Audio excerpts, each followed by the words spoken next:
Bully tries to drag new black student out of class. He didn't know she was an incredible boxer. "You don't belong here, girl," yelled Tyler Morrison, grabbing Jasmine Williams' arm hard enough to leave marks. "This class is for people like us." The advanced chemistry classroom at Lincoln High School fell silent. 28 students watched in shock as the school's biggest bully tried to literally drag the new student out of the room. Jasmine was only 17, and on her third day at this predominantly white school in suburban Connecticut. "Let go of my arm," she said, her voice calm like still water before a storm. Tyler laughed loudly, his friends Jake and Connor joining in. "Or what? Are you going to cry to mommy?" He squeezed harder, trying to force her up from her desk. "You were better off at that ghetto school you came from." The chemistry lab, with its marble countertops and expensive equipment, seemed like a completely different world from the simple gym where Jasmine spent every afternoon training. Lincoln High was known for producing the region's intellectual elite, and Jasmine had earned a full scholarship through her exceptional grades in math and science. What Tyler didn't know was that Jasmine Williams had spent the last 8 years training at the East Side Boxing Club, where she had learned that true strength comes not from muscles, but from discipline. Her calloused fists, hidden under her school sweater, told stories of 1,000 rounds of training and dozens of victories in youth competitions. At age 12, when her mother enrolled her in the boxing club to burn off some energy, Jasmine discovered something much bigger than a sport. She discovered a family. Coach Rodriguez, a former professional boxer from Puerto Rico, had become more than a mentor. He was the father she never had. "Jasmine," he always said, "in the ring you learn 2 things, how to throw a punch and when not to throw one. The second is more important than the first." Ms. Henderson, a 50-year-old woman clearly uncomfortable with the situation, stammered. "Tyler, please go back to your seat." "No," Tyler interrupted, pulling Jasmine closer. "She's going to learn where she belongs." Tyler Morrison wasn't just your average bully. At 18, he was the son of the school board president and the grandson of one of the school's founders. His last name was engraved on bronze plaques throughout the school, and he grew up believing that certain things were his birthright. Jasmine looked around the room. Some classmates lowered their eyes. Others took out their cell phones to film, but no one moved to help. It was exactly as her coach, Mr. Rodriguez, had predicted. "Jasmine, one day you'll face a fight that isn't in the ring. When that moment comes, remember who you are." In the front row, a blonde girl whispered to her friend. "She's like a physical education major or something, right?" The mean laughter echoed softly, but Jasmine heard every word. For a moment, she let Tyler think he was winning. She allowed him to pull her slightly, to taste the false victory, but her eyes showed no fear. They showed the calculated patience of a predator, choosing the exact moment to strike. Jake, Tyler's best friend, was filming everything with his cell phone. "Man, this is going to go viral," he laughed. The new girl learning the rules of the house. Connor, on the other side of the room, made a comment that made half the class laugh nervously. "At least now she knows how things work around here."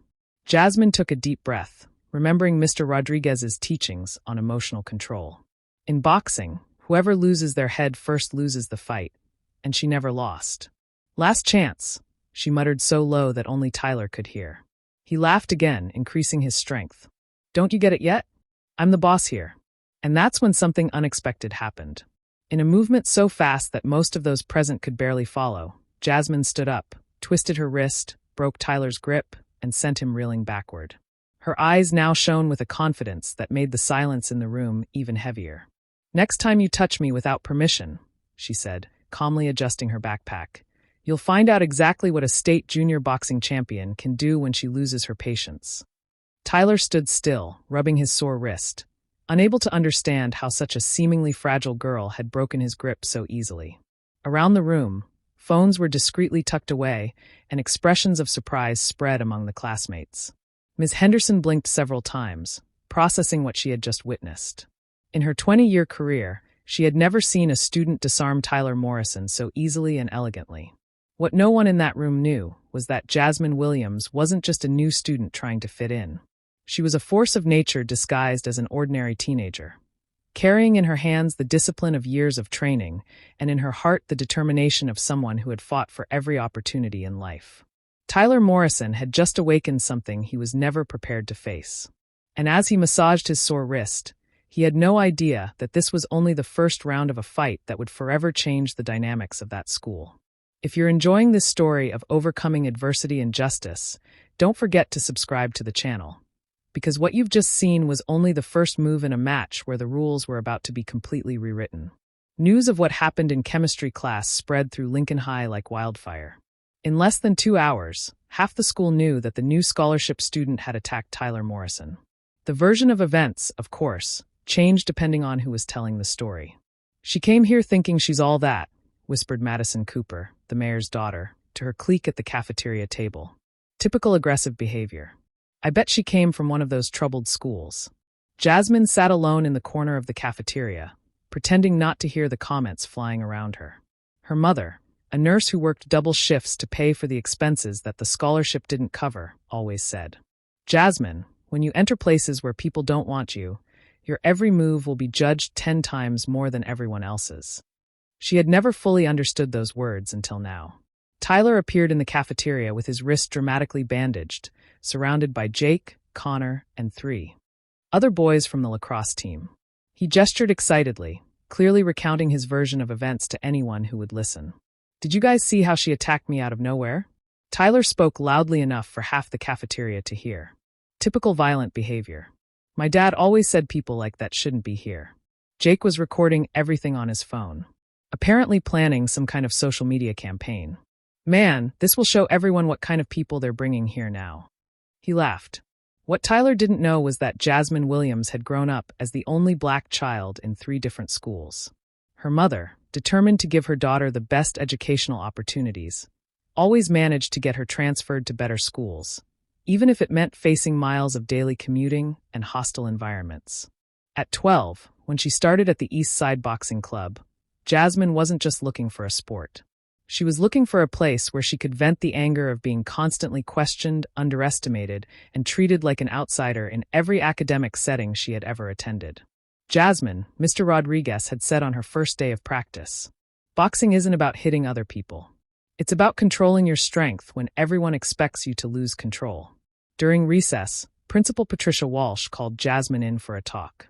The principal's office, decorated with photos of former students who had become senators and CEOs, seemed designed to intimidate. "Jasmine, I understand that you may be feeling out of place here," Principal Walsh began, her words carefully chosen.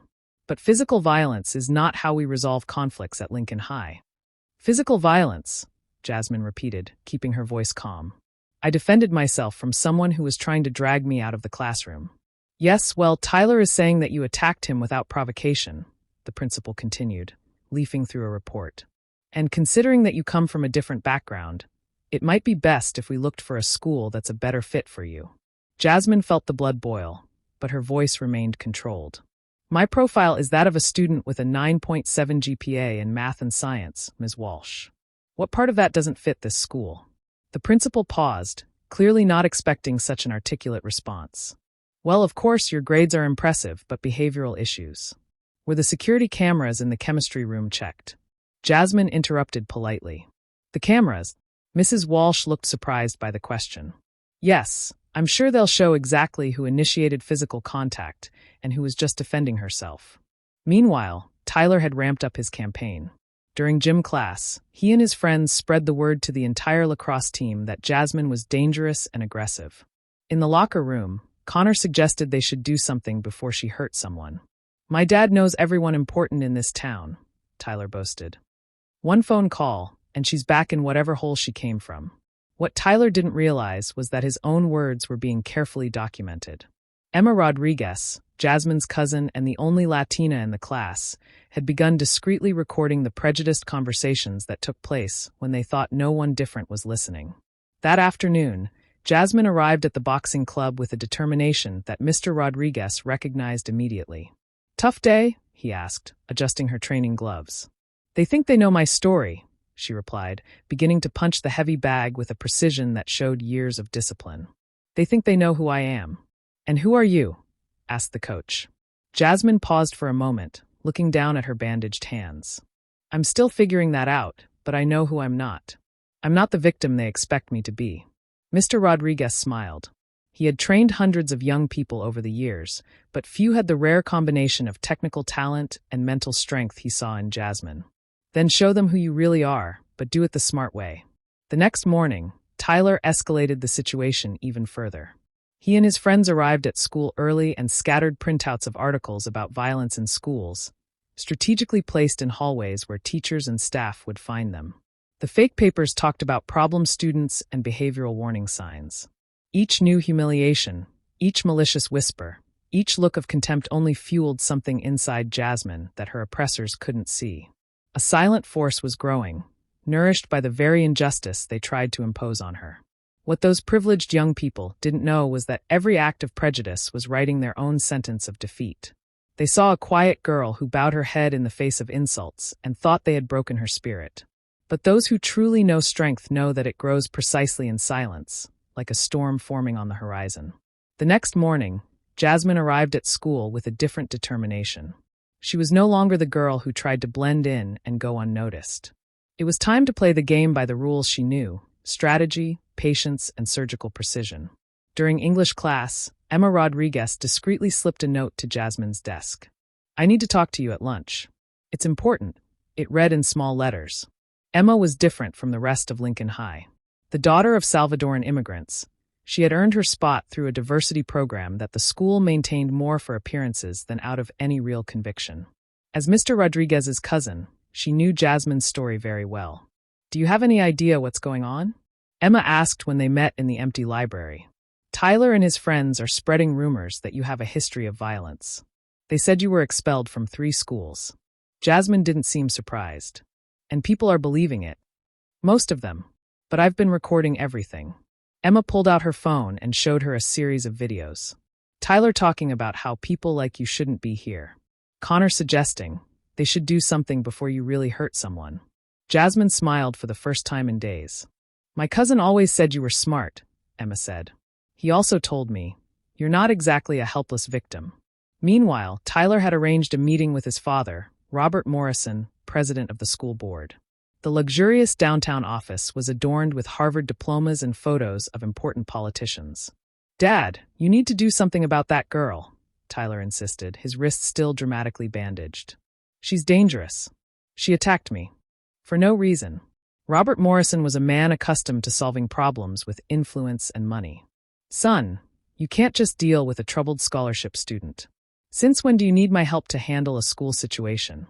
"She's not like the others," Tyler muttered involuntarily, reliving the moment when Jasmine broke his grip with an ease that still haunted him. "There's something different about her." "Different how?" Robert raised an eyebrow. "She's not afraid, and that's disturbing." That afternoon, Jasmine met Emma in the school parking lot. "I got more material," Emma said, showing her new recordings.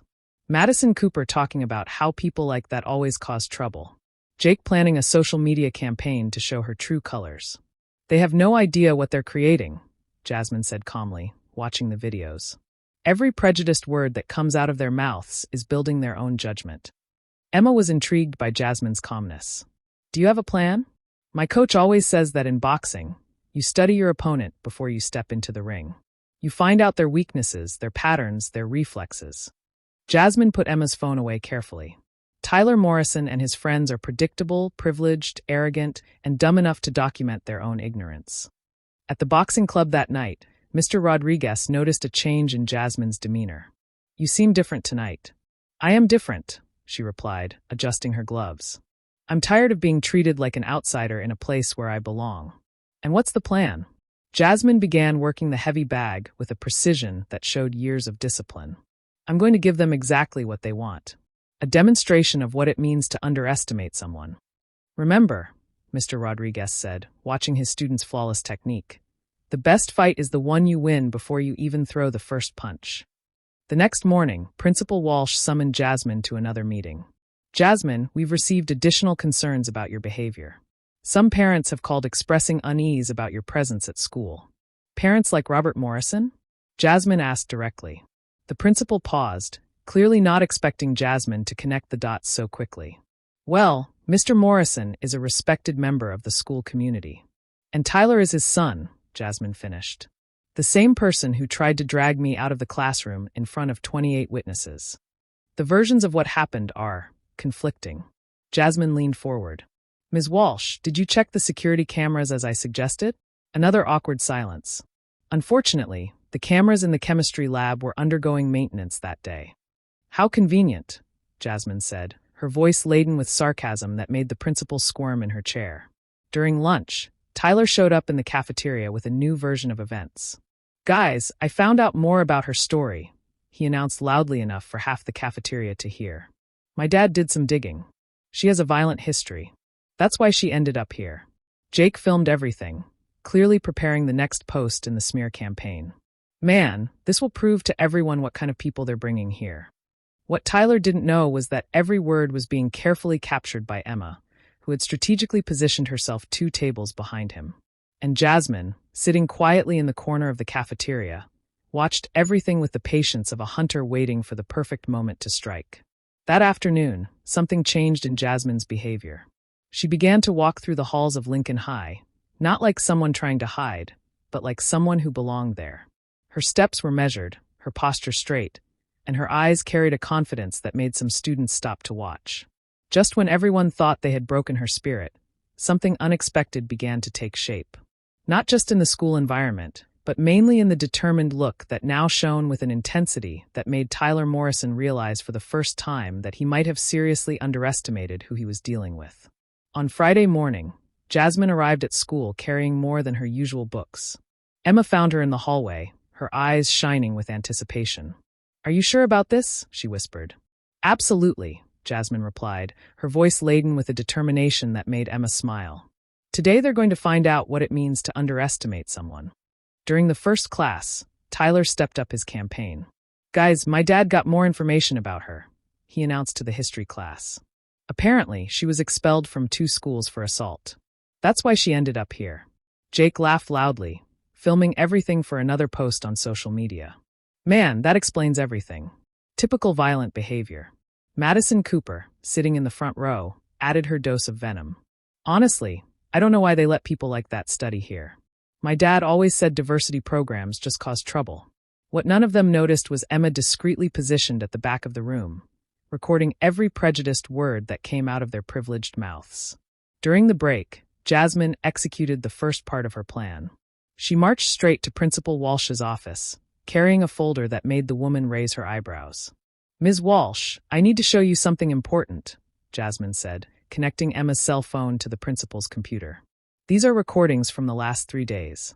The principal watched in growing silence as the screen showed Tyler spreading lies about Jasmine's violent history. Jake planning a social media campaign to expose her true character. Madison making openly racist comments about people like her. "My God," Mrs. Walsh murmured, her face paltering with each new recording. "There's more," Jasmine said calmly, moving on to the next video. The screen showed Connor suggesting that we should do something before she hurts someone real.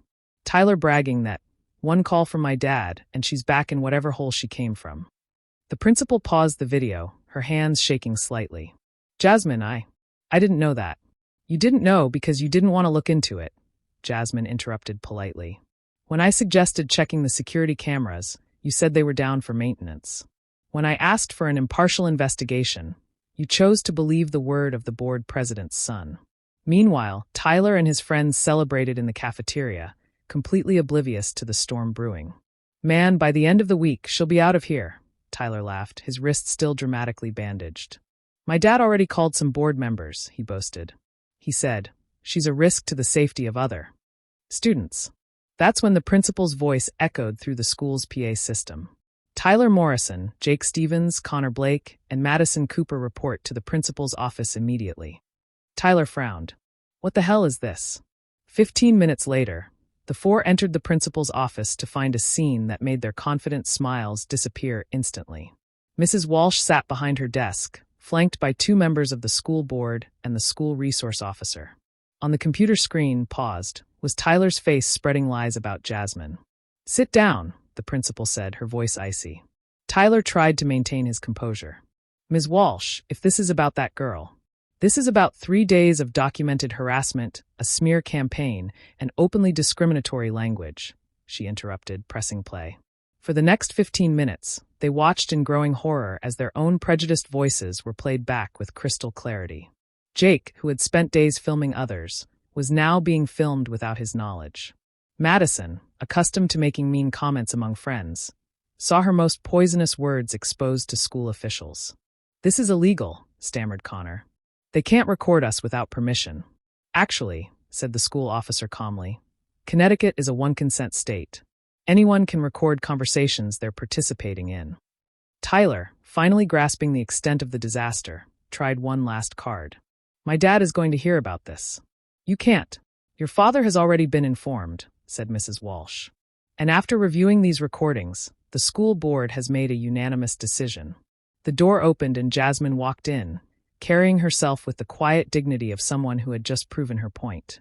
She didn't smile, didn't show any triumph. She just sat down calmly as justice finally took its course. "Tyler Morrison, you are suspended for 2 weeks and will have a permanent disciplinary record. Jake Stevens and Connor Blake, 1 week suspension each. Madison Cooper, 3 days. This is ridiculous." Tyler exploded. "She attacked us first." "No," Ms. Walsh said firmly. "The recordings clearly show that you initiated physical contact, perpetuated a campaign of harassment, and used discriminatory language." Jasmine Williams defended herself against an assault. Jasmine finally spoke, her calm voice cutting through Tyler's anger and desperation. "You thought you knew my story. You thought you knew who I was." She stood up, looking each of them directly in the eye. "I am Jasmine Williams, state junior boxing champion, a student with a 9.7 GPA, and someone who will never allow herself to be treated as inferior by people who confuse privilege with superiority." Tyler, his face red with humiliation, tried once more. "You don't understand how things work around here." "I understand perfectly," Jasmine interrupted him. "They work through mutual respect, academic merit, and human dignity. Things you clearly never learned despite all the opportunities you've had." As the four left the room in embarrassed silence, the reality of the situation began to sink in. Their own words, their own prejudiced attitudes, their own discriminatory actions had become the ropes that now publicly hang them. At the end of that day, as Jasmine walked through the halls of Lincoln High, something had fundamentally changed in the environment. Not just in the way the other students looked at her with newfound respect, but in the very atmosphere of the school, as if a lesson in justice had finally been learned by everyone present. 6 months later, Jasmine Williams walked through the halls of Lincoln High as student council president, elected by an overwhelming margin. Her campaign had been simple: mutual respect, equal opportunity, and it worked like a tsunami that swept away decades of elitism at the school. Tyler Morrison never returned to Lincoln High. After his suspension, his parents transferred him to a military school in another state, where strict discipline was promised as a solution to his problematic behavior. Recordings of his prejudiced comments had been leaked on social media, making him a celebrity for all the wrong reasons. Jake Stevens lost his scholarship to Stanford when the admissions committee saw videos of him planning smear campaigns. Connor Blake was rejected by 3 universities that had already accepted his application. Madison Cooper had to perform mandatory community service at civil rights organizations. "Ironic, isn't it?" Emma Rodriguez commented over lunch, watching Jasmine review proposals for the school's new mentoring program. "They tried to kick you out, and they ended up getting kicked out of their own opportunities." Jasmine smiled, but without malice. "I didn't root for them to fall, Emma. I just showed them who they really were. The consequences were their choice, not mine." The transformation at Lincoln High went beyond superficial changes. Principal Walsh implemented a comprehensive diversity and inclusion program. Robert Morrison was removed from the school board after an investigation revealed that he had pressured staff to deal with minority students. During the graduation ceremony, Jasmine was chosen as the valedictorian. "A year ago, someone told me I didn't belong here," she began, her voice echoing through the packed auditorium. "Today, I look at you and I see that he was right. I don't belong to this school's past. I belong to her future." The audience erupted in applause. Former classmates who had witnessed her initial humiliation now rose to their feet in ovation. "I've learned that true strength doesn't come from the muscles we use to hurt others, but from the discipline we use to defend ourselves. And it definitely doesn't come from the privilege we inherit, but from the dignity we earn." Months later, when Tyler tried to return for a visit to his old school, he discovered that no one remembered him fondly. The hallways that once echoed his name with fear now whispered stories about the girl who turned prejudice into progress. Jasmine, meanwhile, had accepted a full scholarship to Harvard, where she planned to study law with a focus on social justice. Her graduation speech had gone viral, inspiring young people in schools across the country. On her last day of school, she walked past the chemistry classroom where it had all begun. The truth is that Tyler Morrison tried to destroy Jasmine Williams, but ended up creating an unstoppable force that transformed an entire institution.